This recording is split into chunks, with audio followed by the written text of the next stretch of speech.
지금 지갑 속에서 10,000원짜리 지폐 한 장을 꺼내볼까요? 제일 먼저 세종대왕의 초상화가 보이실 텐데 제 시선은 세종대왕이 아닌 그 배경에 머뭅니다.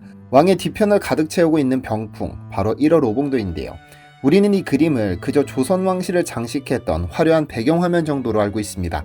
하지만 미술사학적 관점 그리고 정치공학적 관점에서 냉정하게 분석하면 이 그림은 불량품입니다. 아니 태생적으로 미완성품이죠. 안녕하세요, 디스멘털입니다. 1월 오봉도에는 우주를 구성하는 핵심 요소들이 담겨 있습니다. 하늘에는 해와 달이 있고 땅에는 5개의 산봉우리와 물이 흐릅니다. 하지만 정작 이 거대한 우주를 통치할 주인이 그려져 있지 않습니다. 그림 속의 우주는 주인이 없어 멈춰있는 상태죠. 이 불완전한 그림이 완성되는 순간은 단 하나, 바로 조선의 국왕이 그림 앞 용상에 앉는 순간입니다. 왕의 정수리가 붉은 해와 하얀 달 사이에 정중앙에 위치할 때 비로소 그림 속의 삼남안상은 구심점을 찾고 비로소 하나의 완성된 작품이 됩니다. 따라서 이것은 감상하기 위해 벽에 거는 예술작품이 아닙니다. 왕이 존재할 때만 작동하는 시스템이자 왕의 위치와 권한을 시각적으로 출력해주는 인터랙티브 장치에 가깝습니다. 사실 조선 왕실은 이 기묘한 시스템에 병적일 정도로 집착했습니다. 왕이 진물을 보는 편전, 잠을 자는 침전, 심지어 왕이 죽어 묻히는 능까지 왕이 가는 곳이라면 어디든 이 병풍이 그림자처럼 따라붙었습니다. 마치 현대사회의 신분증처럼 왕은 이 병풍을 통해 자신의 지위를 증명해야 했습니다. 도대체 조선의 왕들은 왜 이 배경화면에 그토록 목숨을 걸었을까요? 그 집착의 실체를 확인하기 위해 조선 역사상 가장 비참했던 1592년으로 가보겠습니다. 1592년 5월 임진왜란이 발발했습니다. 부산에 상륙한 왜군은 파죽지세로 북상했고 선조는 한양을 버리고 야반도주하듯 의주로 피난길에 올랐습니다. 기록에 따르면 당시 피난 행렬은 처참했습니다. 쏟아지는 비를 맞으며 왕과 신하들은 극심한 배고픔에 시달렸고 백성들은 왕을 향해 돌을 던졌습니다. 생사가 오가는 절체절명의 순간 짐 하나라도 더 줄여서 더 빨리 도망쳐야 했던 그 상황에서 내관들은 낑낑대며 거대한 나무 상자 하나를 머리에 이고 뛰었습니다. 식량도 옷가지도 아니었습니다. 바로 1월 오봉도 병풍이었습니다. 상식적으로 이해하기 힘든 행동입니다. 쌀 한 톨이 아쉬운 전쟁통에 무겁고 거추장스러운 나무 판때기를 챙긴다는 것은 생존 본능을 거스르는 행위입니다. 하지만 정치적인 계산기를 두드려보면 이야기는 달라집니다. 당시 선조는 궁궐을 버리고 도망친 권위가 바닥까지 떨어진 패잔병의 수장에 불과했습니다.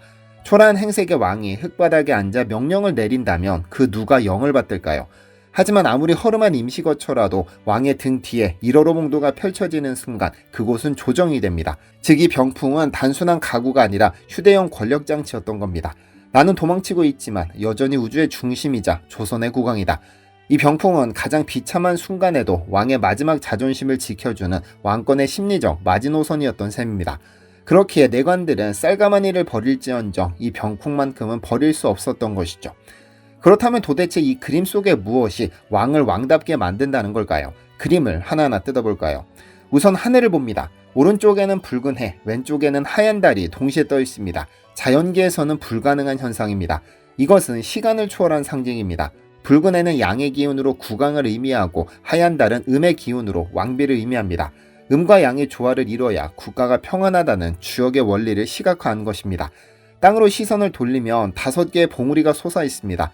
이는 오행을 뜻하기도 하지만 정치적으로는 조선의 모든 영토를 상징합니다. 그리고 그 사이로 쏟아지는 폭포수와 넘실대는 파도는 끊임없이 흐르는 생명력, 즉 백성을 의미합니다. 하늘, 땅, 사람, 소위 말하는 천지인의 모든 요소가 배치되었습니다. 하지만 앞서 언급했듯 이 그림의 중앙은 비어 있습니다. 왕이 용상에 앉아 정면을 응시할 때 왕의 머리는 해와 달 사이 산봉우리 위에 허공에 위치합니다. 이 구도는 우연이 아닙니다. 성리학에서 말하는 우주의 근원, 태극의 위치에 왕을 끼워 넣은 것입니다. 왕이여, 당신이 이 자리에 앉음으로써 비로소 우주가 완성되고 질서가 잡힌다. 그러니 한순간도 흐트러짐 없이 정치를 하라. 이것은 왕을 신격화하는 도구인 동시에 왕에게 무한한 책임을 부여하는 무시무시한 압박장치였습니다.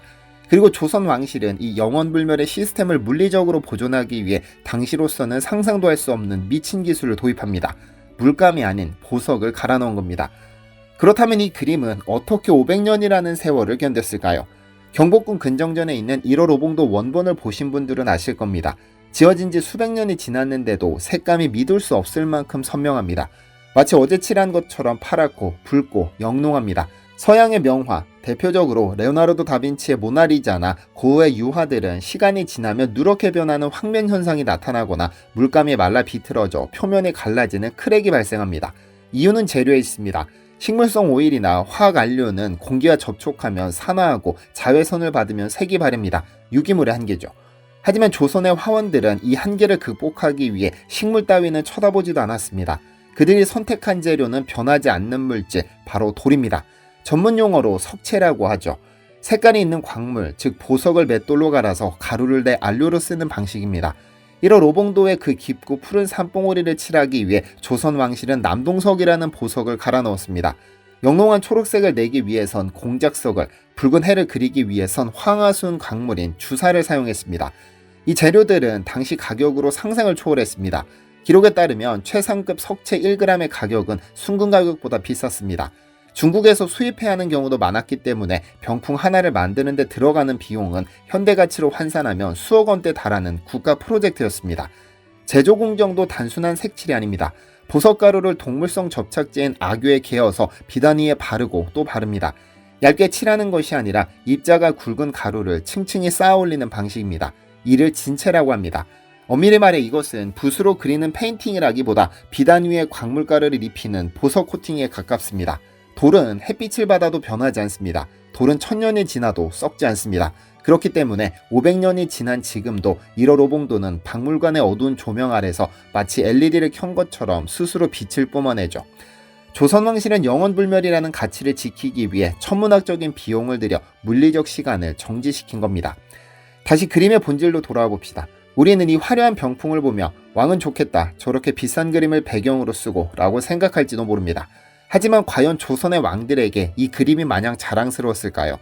사실 이 그림은 왕에게 세상에서 가장 무서운 정신적 족쇄이자 24시간 감시 카메라였습니다. 생각해볼까요? 왕은 수라상을 받을 때도, 잠을 자기 위해 침전에 들 때도, 업무를 보는 편전에도 항상 저 그림 앞에 앉아야 했습니다. 피할 곳은 없었습니다. 그림 속의 붉은 해와 하얀 달은 왕의 눈을 똑바로 쳐다보며 물었습니다. 전하, 당신은 저 해와 달처럼 사사로움 없이 공명정대합니까? 5개의 산봉우리가 묻습니다. 전하, 당신은 저 산처럼 백성들에게 흔들리지 않는 버팀목입니까? 이 병풍은 왕에게 끊임없이 질문을 던지는 검증 시스템이었습니다.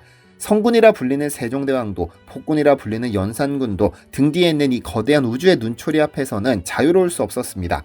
1월 오봉도는 단순한 배경장식이 아니었습니다. 그것은 왕이 짊어져야 할 왕관의 무게, 그리고 도덕적 결벽증을 시각화한 물건이었습니다. 지금 우리는 왕이 없는 시대를 살고 있습니다. 하지만 1월 오봉도는 사라지지 않았습니다. 박물관 유리장 안에도, 청와대 접견실에도, 그리고 무엇보다 여러분의 지갑 속에 여전히 살아 숨쉬고 있습니다. 우리가 무심코 지불하는 이 10,000원짜리 한 장, 그 뒷면에는 500년 왕조를 지탱했던 우주의 원리와 변하지 않는 가치를 지키기 위해 보석을 갈아 넣었던 장인들의 집념이 서려 있습니다. 여러분 지갑 속의 10,000원짜리 지폐는 절대 권력이 아니라 한 조직의 리더가 가져야 할 무거운 책임감을 상징하는 겁니다. 왕들은 흙으로 돌아갔지만 그들이 남긴 돌은 여전히 빛나고 있습니다. 500년을 버틴 미친 기술력의 정체는 어쩌면 썩어 없어질 권력을 영원한 가치로 붙잡아두려 했던 조선의 처절한 노력이 아니었을까요? 오늘도 팩트로 역사를 읽는 디시멘터리였습니다. 시청해주셔서 감사합니다. 디시멘터리에서는 여러분의 제보를 기다립니다. 제 채널에서 다뤘으면 하는 뉴스 또는 널리 알려졌으면 하는 영상은 디시멘터리 네이버.com으로 제보해주시면 소중히 제작하겠습니다.